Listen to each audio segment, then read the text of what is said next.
चलिए दोस्तों, तो आज हम लोग देख रहे हैं हम लोग का बोर्ड पेपर 2026 का, जो कि आप लोग के पेपर में छपने वाले प्रश्न होंगे। हिंदी का हम लोग देख रहे हैं, क्योंकि आप लोग का हिंदी का पेपर 18 तारीख से ही है, क्योंकि आपके हिंदी के पेपर बहुत ही जल्द है।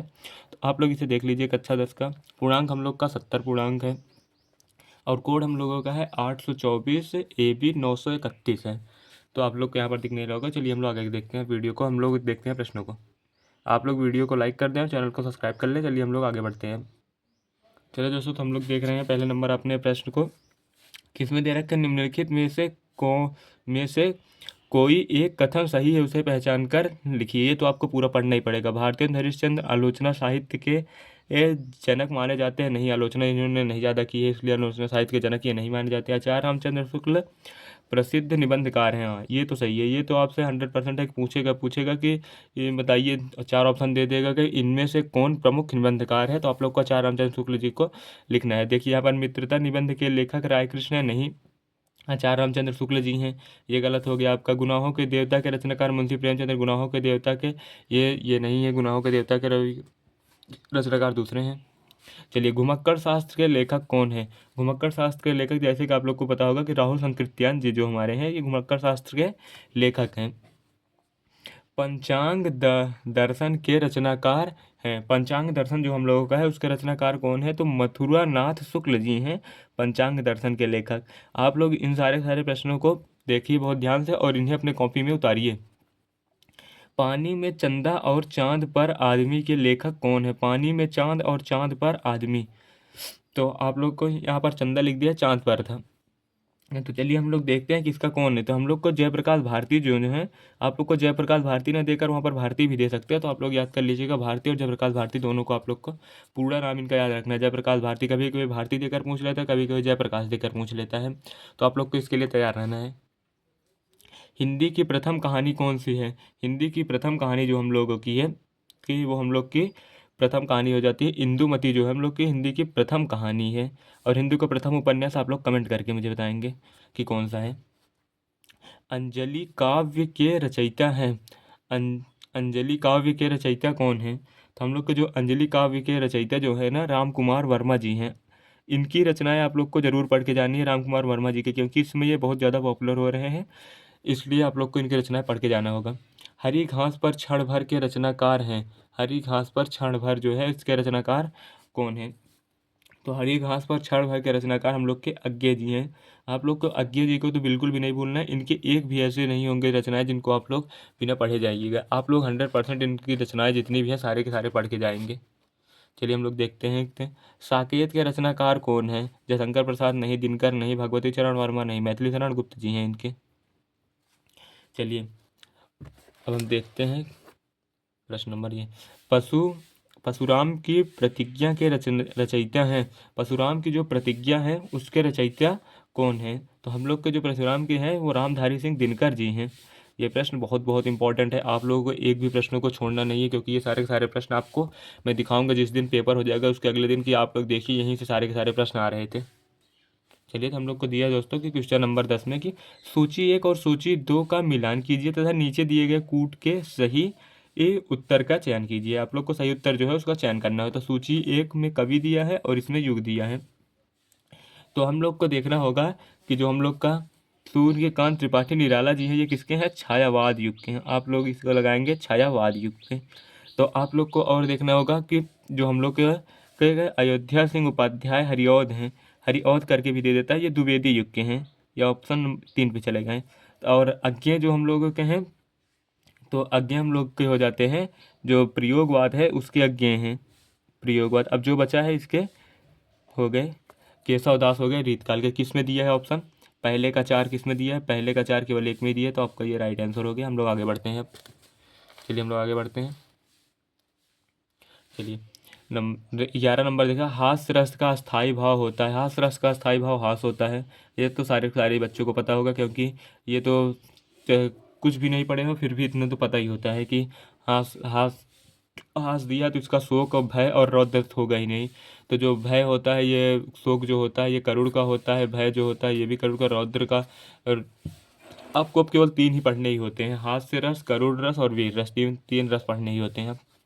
चौपाई के प्रत्येक चरण में मात्राएं होती हैं। चौपाई में हम लोगों की 16 मात्राएं होती हैं।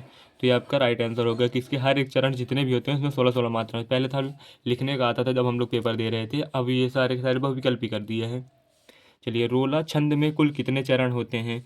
तो रोला जो छंद होता है हम लोग का, उसमें कुल कितने चरण होते हैं? तो हम लोग का जो रोला है उसमें 4 चरण होते हैं। आपको दोहा भी पूछ सकता है, तो दोहा में कितने होते हैं? दोहा में भी 4 चरण होते हैं। ठीक है, और जैसे चौपाई में मैंने बता दिया कि 16-16 होते हैं। और जो सोरठा होता है उसमें 24-24 होते हैं। कहाँ गया? सोरठा में हम लोग की 24, जैसे अगर यहाँ पर पूछ रहे तो चौपाई की जगह कितने मात्राएं होती हैं, तो चौपाई हम लोग का सोरठा जो हो जाता है उसमें 24 होती।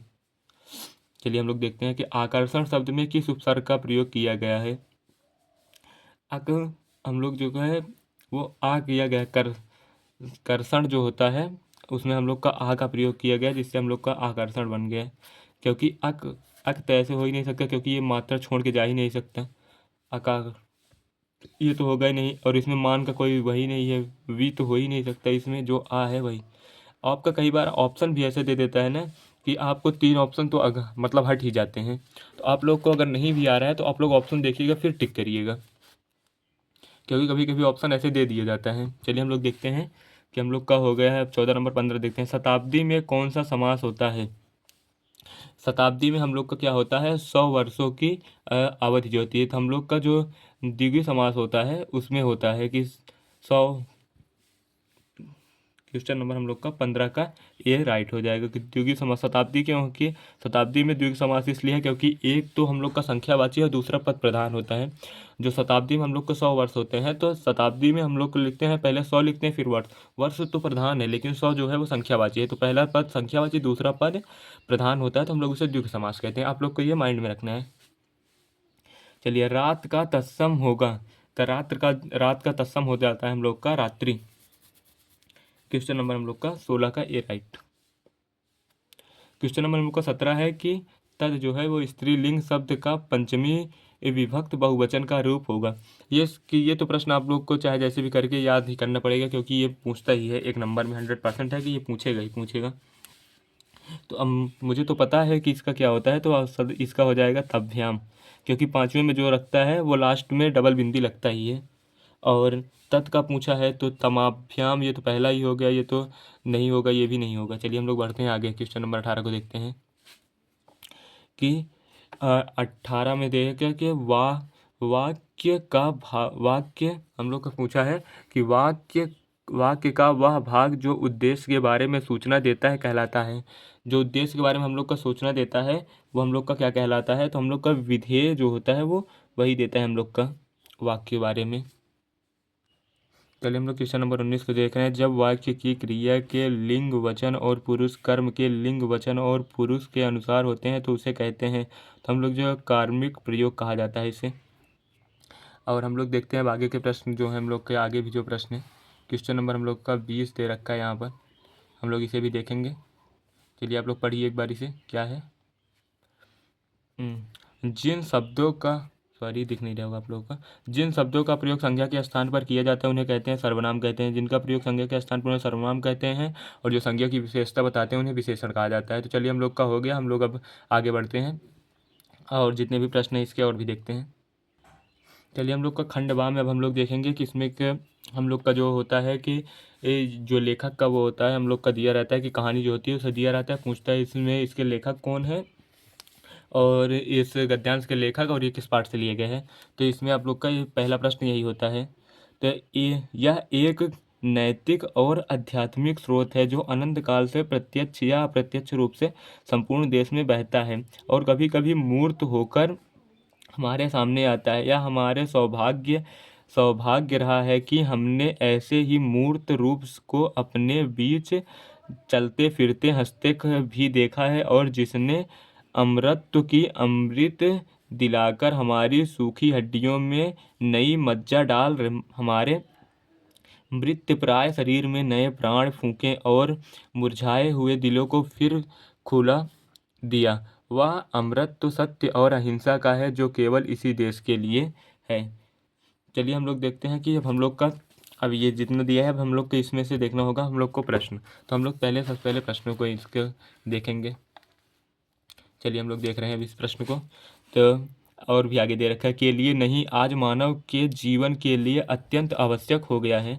तब हमको पढ़ना है उपयुक्त गद्यांश का संदर्भ लिखना है। आपको संदर्भ लिखने का बहुत ही कम चांस है संदर्भ लिखने का, तो आपको देगा पाठ का नाम और लेखक का नाम देगा। तो आप लोग यहाँ पर संदर्भ के पीछे बहुत मत भागिएगा। आप लोग अगर पाठ का नाम और लेखक का नाम भी लिख के आते हैं तो आपका 1 नंबर भी अगर एग्जामिनर काट ले तो फिर आके बताइए। चलिए हम लोग को यहाँ पर आप लोग को लिख देना है कि अब हम लोग को गद्यांश के रेखांकित अंश की व्याख्या। अब हम लोग आते हैं व्याख्या पे। हम लोग गद्यांश जो है उसके रेखांकित अंश जो है उसकी व्याख्या करेंगे। चलिए हम लोग देखते हैं। तो हमने ऐसे ही मूर्त रूप को अपने बीच चलते फिरते हंसते भी देखा है।